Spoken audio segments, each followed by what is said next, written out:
the radical, fundamental principles of freedom, rational self-interest, and individual rights.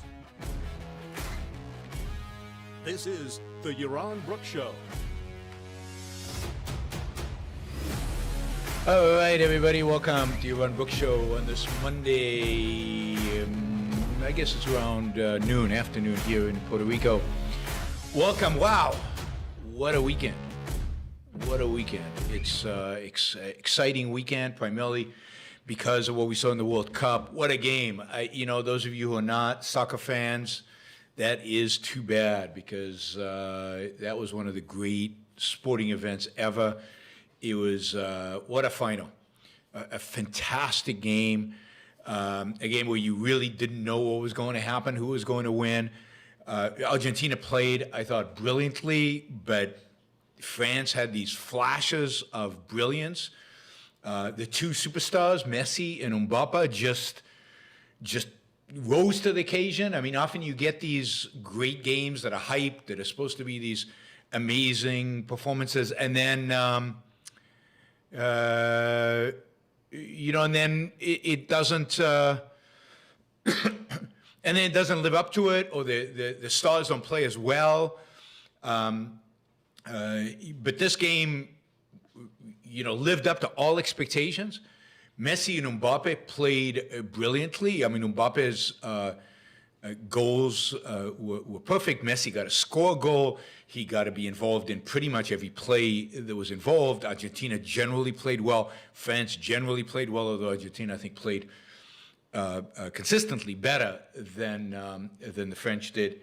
And it was just fun, exciting, edge of your seat. The Argentina kept going ahead, and it kept getting tied. The first half obviously was dominated by Argentina, but then the French came roaring back within less than 2 minutes, scoring 2 goals, which is unusual.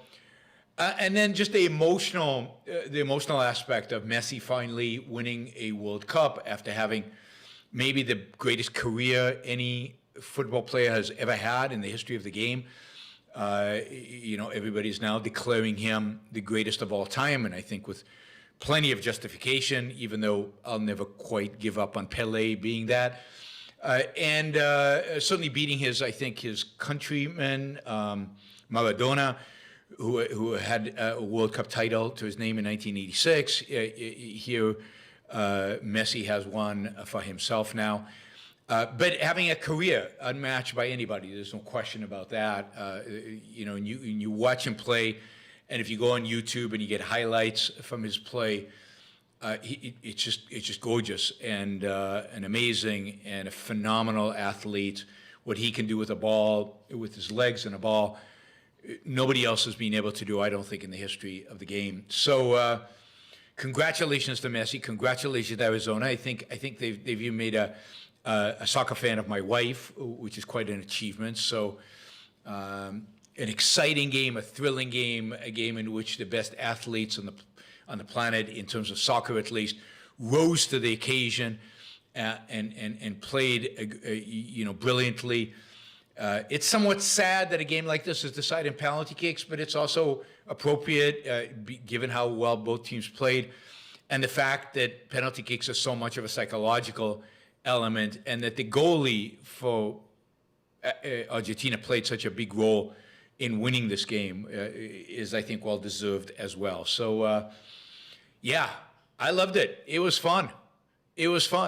I've watched World Cup games for a long time since I was a kid, and this was definitely the most fun I've had at a World Cup game, and I think the best World Cup game we've ever seen. So, and again, Messi deserves this. He has been the dominant football player in the world over the last 15, 16, 17 years, and if you know his story about leaving home as a kid, about the fact that he had to have growth hormones to help him grow because he was going to be really, really short. He's short as it is.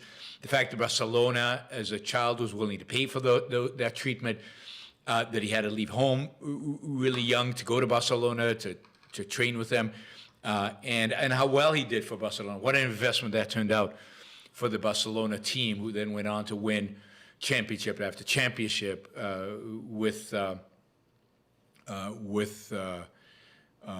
Messi. I mean, the whole game was excellent. I don't think the first 70 minutes were bad. I think the whole game was good. The first 70 minutes, Argentina played really, really well. The French were bad, but Argentina played really well. Anyway, loved it. It was great. And then as soon as the game ended, Twitter drama exploded, just exploded. It's like Elon, I think, was in Qatar to watch the game because he was showing videos of the game, plus there's pictures of him there. But as soon as the game ended, it was like, I don't know. If I say what I really think, I'm going to lose a bunch of subscribers. But it was like, I want the attention back on me. It was unbelievable what happened last night and the pace at which things developed last night. So let's talk about that, because that is, I think, the number one news story coming out of this weekend is Twitter. So let's talk about it. So I also think I was tweeting about it a lot yesterday and last night, and the response of people is pretty amazing. So again, I've talked about this. The Elon Musk can do no wrong. The Elon Musk is playing 4D chess and you're an idiot, you're on. That translate right from Trump, right? All the people who said that about Trump now are saying it about Elon Musk. It is this personality worship that is very, very, very dangerous. And I think it's that mentality that so many people in the U.S. have, and it's not just Trump and Elon Musk. It's also people on the left, I think, have it towards figures on the left. Certainly, they have it towards Obama, and very authoritarian, or very in line with authoritarianism, and therefore very, very susceptible to authoritarianism. I'll excuse anything that they do. All right, so let's start. I've been critical of Elon for using polls on Twitter to make decisions. I've been critical about that for weeks now. I don't think it's an appropriate way to make decisions, even for a social network. I think it's not serious. It's not strategic. It doesn't convey a clear policy, a clear agenda. It doesn't convey a clear mission that he has. He's leaving it up to the masses to make crucial decisions. And this happened at the end of last week. It happened, this is December 17th. So this is on Saturday. Elon Musk tweeted, "The people have spoken. Accounts who doxed my location will have their suspension lifted now." Now, it wasn't the accounts that doxed his location. It was the accounts of reporters who reported on the fact that he had banned the guy who doxed his location. Their accounts were restored, at least most of them, not all of them. But that was like, why are you making that decision based on a poll? Why do people's views on this matter? Why don't you have a policy, stick to the policy, and convey that policy and run with the policy? This is my whole argument about needing objectivity on Twitter, on the management of Twitter, on the guidelines of Twitter, on the policy of Twitter. Anyway, instead of that, Elon Musk ran a poll, and that poll said he should return the journalist. So he did, for the most part, and he attributed the returning to the poll. So he's elevating now the polls as the way in which decisions are going to be made at Twitter. Then, I think sometime on Sunday, not clear when exactly on Sunday, because he didn't tweet about this, sometime on Sunday, another policy change at Twitter. And again, discovered because people were canceled suddenly on Twitter. Their accounts were suspended suddenly on Twitter. And then a policy came out explaining the suspension. And this new policy on Twitter was that you cannot use Twitter to advertise or to link. Not clear exactly, the terminology wasn't clear, and it's not clear who gets suspended and who doesn't. You cannot link it to, if you're linking to your other social media accounts. So if you say, hey guys, you can also follow me on Facebook, Mastodon, YouTube, I don't know, other accounts like that, you are going to get delisted from Twitter if you do that. Now, nobody knew this beforehand, and suddenly people got suspended, and then the policy got introduced. The policy came after the suspension, which is bizarre. Anyway, a number of people got suspended, or their tweets got suspended as a consequence of this, because they let people know about the fact that they had a Mastodon account, or they had these other accounts or not. Now, maybe this is a justifiable policy. I don't think so, and it scares me a little bit because I use Twitter to advertise my YouTube show. Is the fact that I use Twitter extensively to advertise my YouTube shows and therefore drive traffic towards YouTube going to create an issue for Twitter and ban me from Twitter? I mean, it's possible. Again, they can do whatever they want. I'm not saying they can't do it. I'm saying it's fine for them to do it. I'm just saying I won't like it. And I don't think this is a good way to run a business where you start having these policies without warning people in advance and then delete them. I mean, let us know objectively what we can and cannot do. And if we want to stay on Twitter, we'll try to follow that. I mean, a good example of this was Paul Graham. I don't know how many of you know Paul Graham, but I've been following Paul Graham for, I don't know, a few years now. Paul Graham is one of the most thoughtful, and it turns out respected venture capitalists in Silicon Valley. He's also a huge supporter of Elon Musk, And Paul Graham writes these blog posts, again, very thoughtful, very interesting. Don't always agree with them, but always interesting. Anyway, he tweeted yesterday that he was kind of, not yesterday or Saturday. Why is this? I had this account. Wait, one second. I'll get it. I'll get the exact stuff in a minute. Here we go. Why is this all blanked out? Oh, because Fortune. It's a Fortune article, and I don't have a subscription, so they blanked out the text. All right. Luckily, no, I read it earlier, so I know what's written there. I just can't access it again. Huh. Interesting. All right. Basically, what's happening is Paul Graham got suspended from Twitter for saying, look, I'm tired of all the drama on Twitter. I think he was upset at what happened with the doxing and all of that, and the suspensions of the journalists. And he basically says, look, I'm a little tired of Twitter right now. I'm taking a break from Twitter. I'm over at Mastodon. Here's my link. And he got canceled. He got suspended. Now, when people let Twitter know that it was Paul Graham, and Paul Graham's a big supporter of Elon Musk, and after all, it's Paul Graham, he's a big shot, you don't want to do this, I guess his account was reinstated. But that's only because he's connected. My account wouldn't be suspended if I had anything like that. Anyway, so that happened like on Saturday, maybe Sunday morning, maybe during the game on Sunday. Not sure exactly when, but sometime on Sunday. And that's a big policy change. And people were upset, including Paul Graham and including, I think, a lot of friends of Elon Musk. And we still don't know exactly what the policy is. So we're still trying to figure out what the policy is. And for example, can I advertise my shows that are being broadcast on YouTube, on Twitter? Okay, and then at 7 p.m. Puerto Rican time, at least, who knows what time, Qatar time, probably sometime in the morning, or maybe from his private jet. I have no idea because I'm not tracking his private jets. I don't know where Elon Musk was at 7 o'clock p.m. Puerto Rican time yesterday. Elon Musk tweets, going forward, there will be a vote for major policy changes. My apologies. Won't happen again. Now, I'm not sure my apologies refers to doxing. My apologies, policy change. My apologies refers to the advertising of the social media policy change. No idea what he's apologizing for exactly, but I'll repeat, going forward, there will be a vote for major policy changes. So now Twitter's a democracy. Its CEO is going to make policy changes based on the votes of the masses. The reality is, it seems that most people on Twitter are still maybe, we'll see in a minute, maybe not philosophically aligned with Elon Musk. Does he really want to condemn the reins? Is it possible that maybe if you hand the majority the reins, they would return Twitter to its old ways?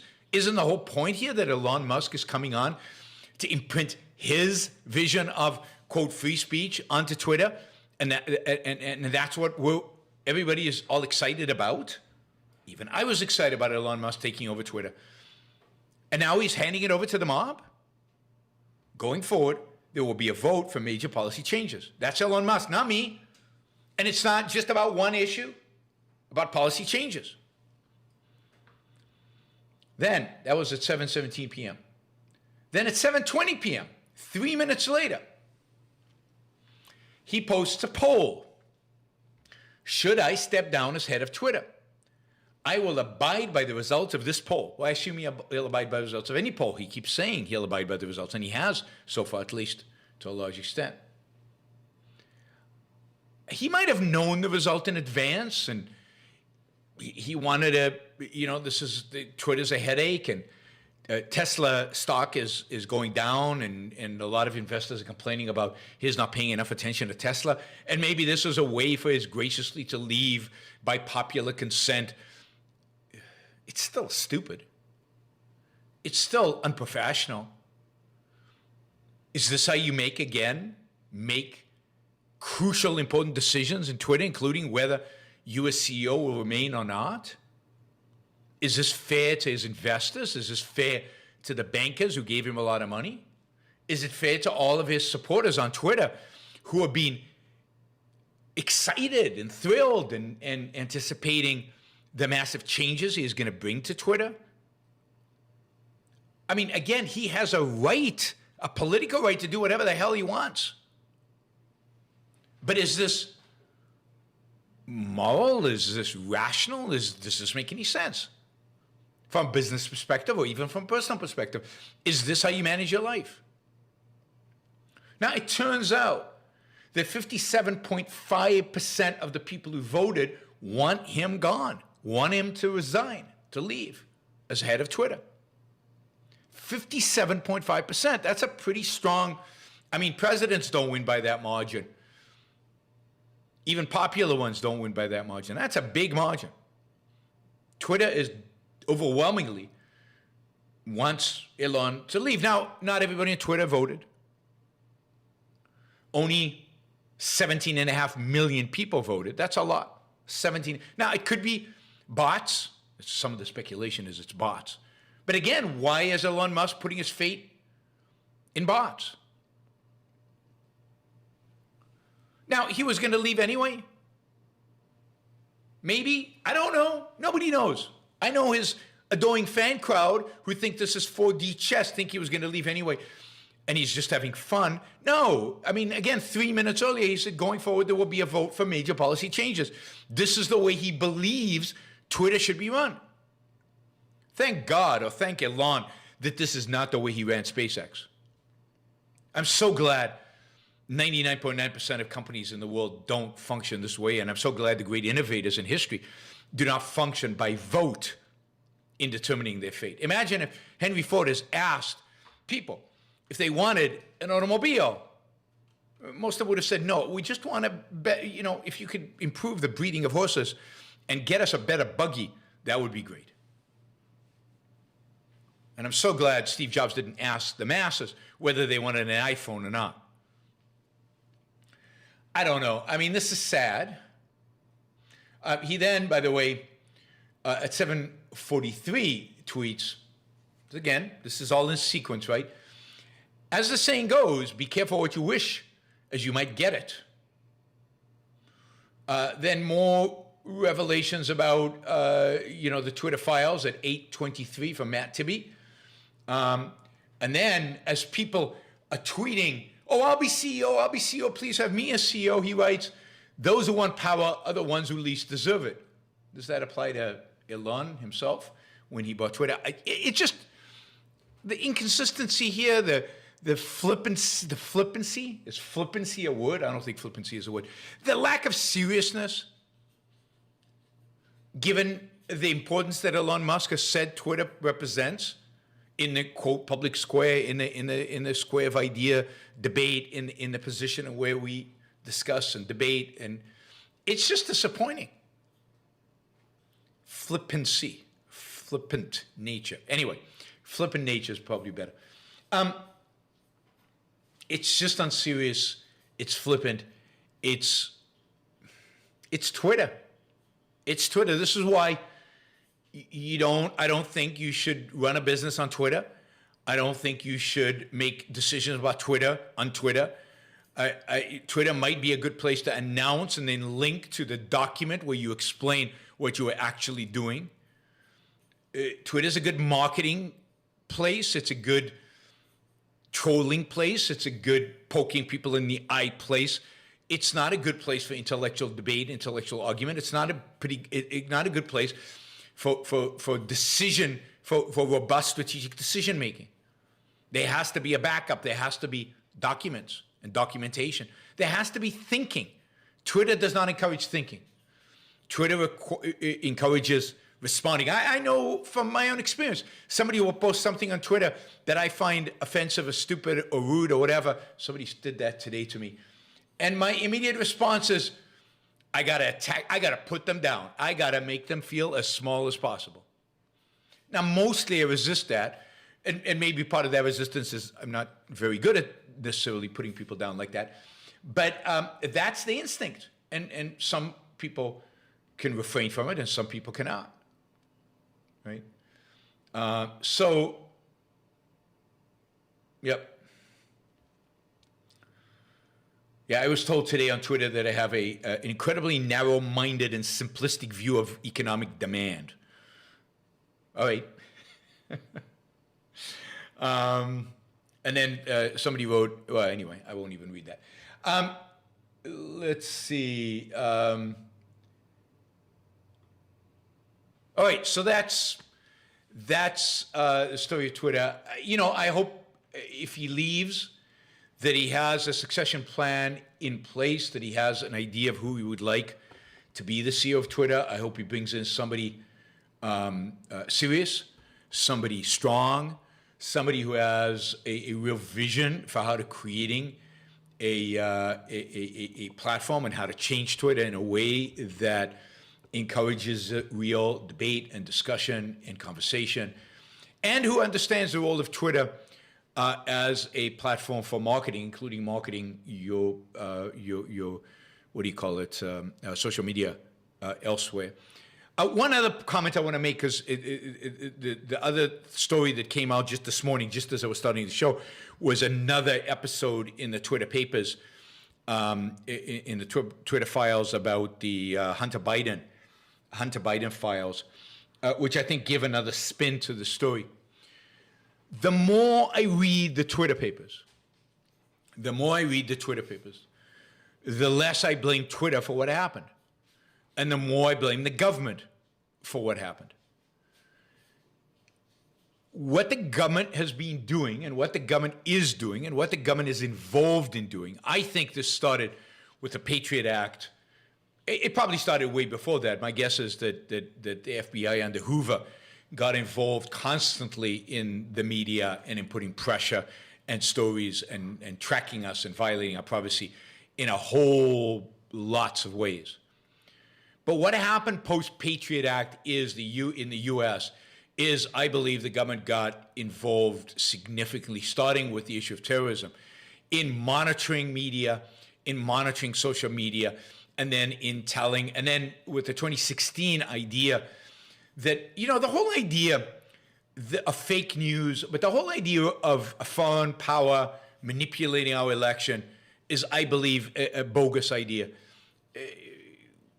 If a foreign country creates bots that fill our news feeds with fake news, I mean, the only entity that should be in a position to stop them is you as a consumer of that news, the social media company, but the government has no business. There's no violation of rights here. Lying is not a violation of a right. Creating fake news is not a violation of anybody's rights. It's not fraud, because it's not clear what the value you're getting in return is. So I think Facebook and Twitter needed to do a much better job in screening out Russian, Chinese, Venezuelan, Iranian bots. But the government has no job here. And as soon as they took that responsibility on, responsibility that both political parties embraced and both political parties thought was their responsibility, on both sides to screen out who what news we get from where. Once that happens, it's a disaster, because then they start, so what happened was at Twitter, the first thing that Twitter gets is the FBI, or not the FBI even, the intelligence community, the amorphous intelligence community, telling them that Hunter Biden's laptop might be fake and might be a Russian thing, right? A Russian plant. So, of course, they hesitate. Of course, they try to bury the story. Of course, they're going to act in that way, right? They get fake information from the intelligence community. They're going to act on it. They don't know it's fake. And as the days evolve and they discover that maybe this is wrong, they are torn and they struggle to make a decision and they struggle to decide what to do. It's not easy. You've got the government breathing down your throat. And again, I go back to what I said the other day on my show. This is not Twitter's fault. This is the government's fault. This is not Twitter censoring by proxy. This is government censorship. It's the government censoring. It's the government censoring through threats. It's the government censoring through, fake information. It's the government censoring through basically, implicit threats. And that needs to be stopped. That needs to be canceled. Across the board. And that goes for the President of the United States not telling a businessman that he will go after his business if he doesn't get his newspaper to change his tune about him. Again, both parties are guilty here. Even if it's true, the FBI is dominated by people on the left, and therefore the FBI is much more likely to be in favor of the Democrats and the Republicans and use this power in favor of them versus the other party. That's a reality. But it's the government that needs to stop. Separation of government from media needs to happen. You think of free speech. It's not the company's responsibility to have a gun placed at its head and say, okay, but we're sticking to. No, I mean, once you have a gun placed at your head, you're not the one to blame. Somebody says the poll was for show. There's no such thing as polls for show when you say explicitly from now on, all decisions are going to be made by poll. And 24 hours earlier, you use a poll to decide who to bring back onto Twitter. That concedes the whole idea of using a democratic means that ruled by masses for decision making. And it is wrong for business to function this way. It's wrong for politics to function this way. Absolute democracy is wrong all the time, and it is a sanction and a legitimization of that, whether you know what the outcome is going to be or not. It's wrong of him to do that.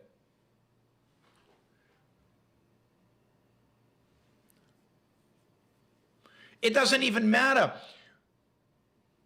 whether big media wants the separation from government or not. I think they do. I think they all do. I think Facebook would jump at the opportunity for the government to stop bringing them in front of Congress and harassing them. I think every big tech would love to get the antitrust threat off their back. Every single one of them.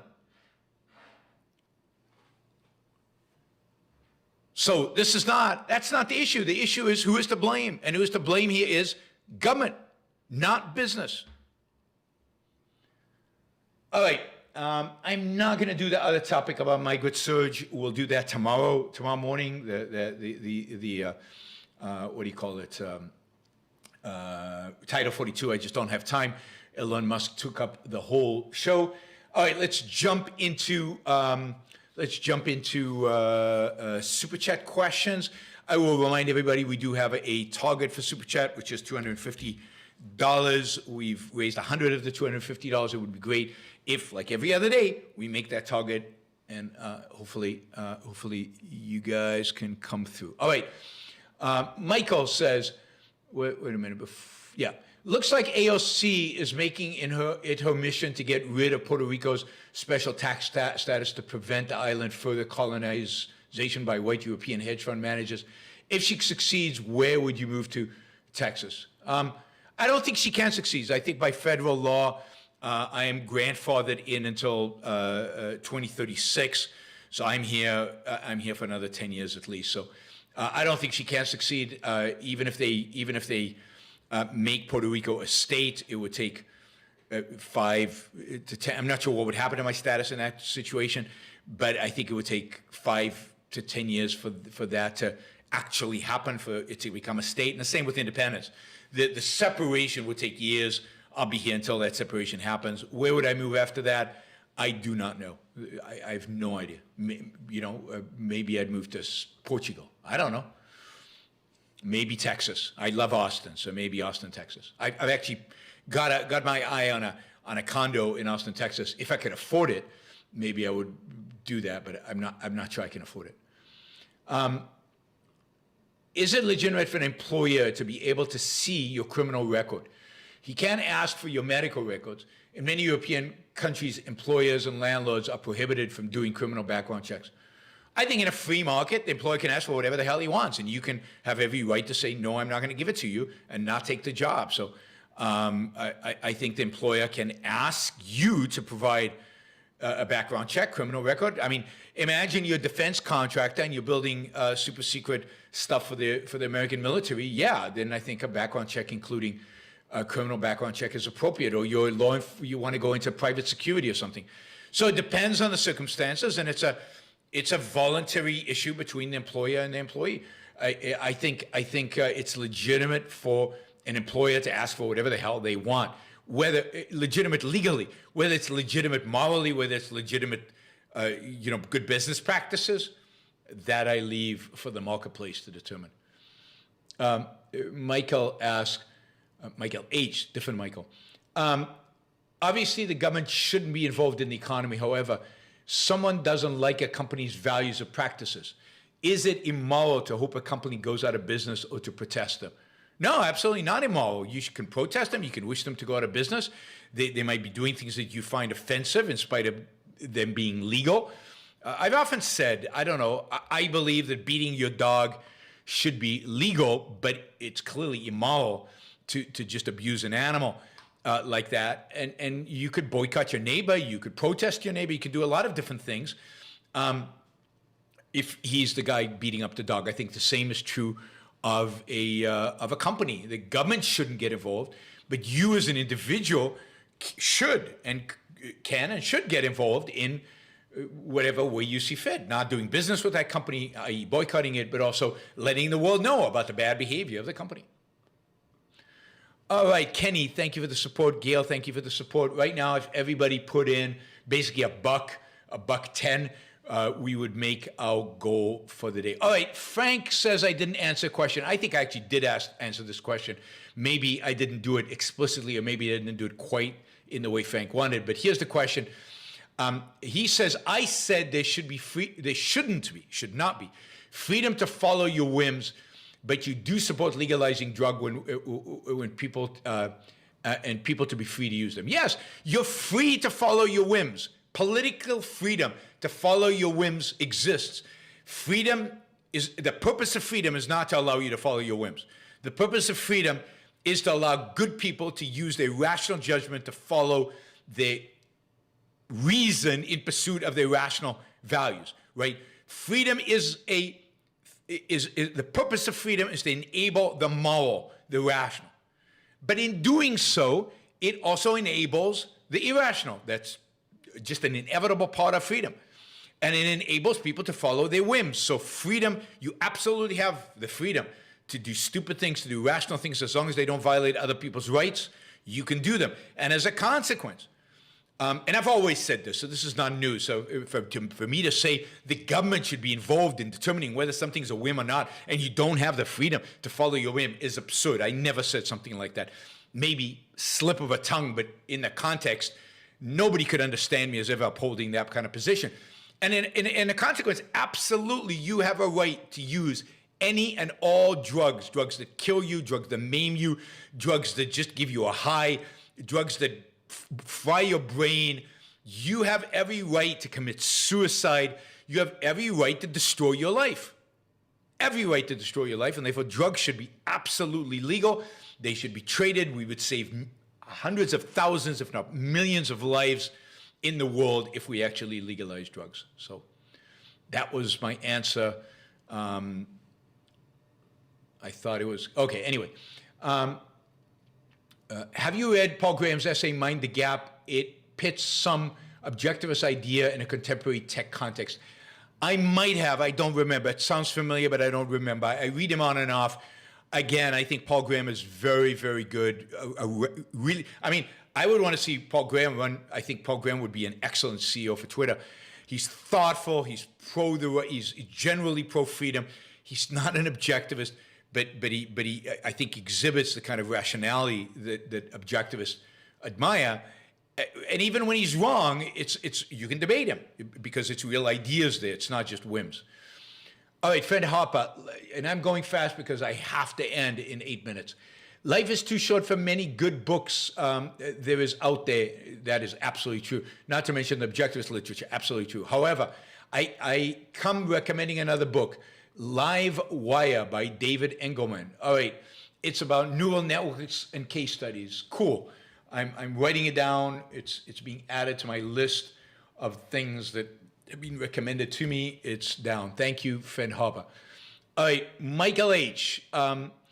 Playing off what Frank said, since drug use possession isn't a violation of rights, if you owned a business, would you hire somebody convicted of nonviolent weed offense? Probably. It depends on the job. It depends on the job. Depends on whether he's still using. So it depends on a lot of factors. But that in and of itself wouldn't rule somebody out if the job, for example, was, let's say, a manual labor job or a job that didn't require a huge amount of focus. And if he was not using anymore, it wouldn't affect the job at all. Wyatt says, on sanction, if one contributes to Atlas Society Objective Standard, Libertarians, National Conservatives, etc., would you prefer they not contribute to you or ARI? You can do whatever you want in terms of contributing. That is passive. But let me know, and I will not, it's what I do with you. And I'm not going to promote somebody who contributes to all these other places. Matthew, in the past, Elon has said the government of Mars should be a direct democracy. The way he is handling Twitter seems to be in line with that belief. If he said that, that is terrible and unfortunate. He should read the history of direct democracies and what a disaster they actually become. And he should read the founding fathers, like James Madison, on direct democracies and how critical the founders were of direct democracies and why they structured America as an indirect democracy, as a Republican form of government, as a representational democracy, limited by a constitution, So you can't vote on certain things. So crucial that we learn from the founding fathers. They were brilliant. I mean, okay, friend Harper, thank you for the support. Colleen, thank you for the support. Jupiter, thank you for the support. We're like $48 away from reaching our goal, so we're really close. Everybody would have to just pitch in less than 50 cents to get us the goal. All right, philosophical zombie hunter, but we only have 5 minutes to get there. Would you say that Twitter's moderation would have benefited from a specific philosophy or a constitution? Yes. What it needs is standards. What it needs is an objective presentation of what those standards are. Even if it was a bad philosophy, at least we knew what it was. I think both the previous system, which was all over the place, generally left-leaning, but all over the place, and again, I think driven by, you can see in the exchanges, by more emotion than anything else, but even Elon, by being mostly Elon's whims, I think, is guiding the policy. That's the worst. The worst is the uncertainty. Some form of acknowledgement of presenting us with what the standards are, even if they're bad standards, is better than the haphazard way it's being done. All right, Juniper Menace, thank you. Shazbot, thank you. Juniper Menace again, thank you. Jeffrey, thank you. And Marilyn, thank you. All contributing with stickers, just a little bit of money so that we can try to make our number. All right, if Twitter required a payment for accounts used for promoting your social media, would you pay? Its primary source of income is advertising, so you should get that sort of free. I'm fine with paying for it, and indeed, I bought the little check mark, that blue check mark, in the hope that it would give my, in a sense, advertising greater visibility. I have no problem with paying for stuff. I do not think everything should just be provided for free. I think that creates a certain, expectations from users, and I just think. I think the free, getting everything for free model doesn't always apply. And certainly if Twitter decides in order to advertise your shows, you should pay, I pay, absolutely.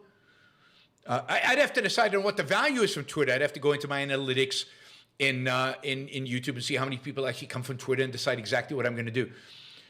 All right, Michael says, post-January 6th, you discussed how Americans aren't ready to dig the trenches and engage in revolution when they know what they are fighting for. At what point is revolting justified? I think Ayn Rand gets three ideas.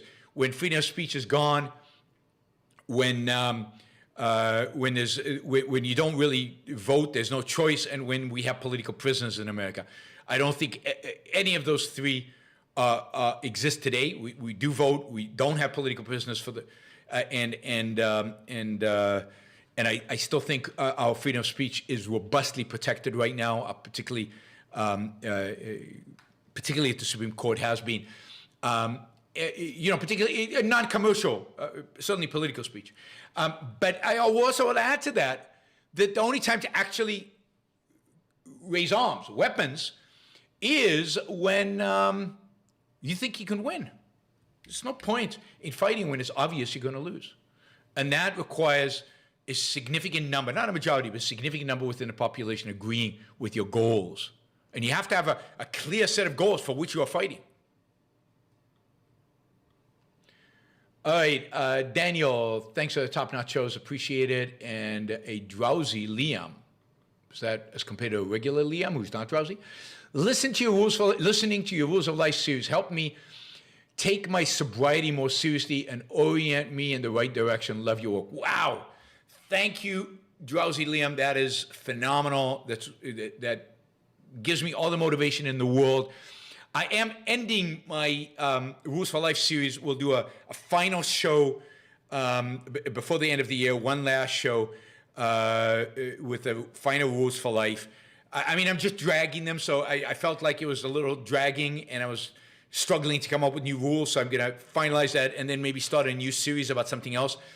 But I will return to these principles, to these ideas periodically on the show that inspire, I think, many of you, that get many of you excited, and I will do that.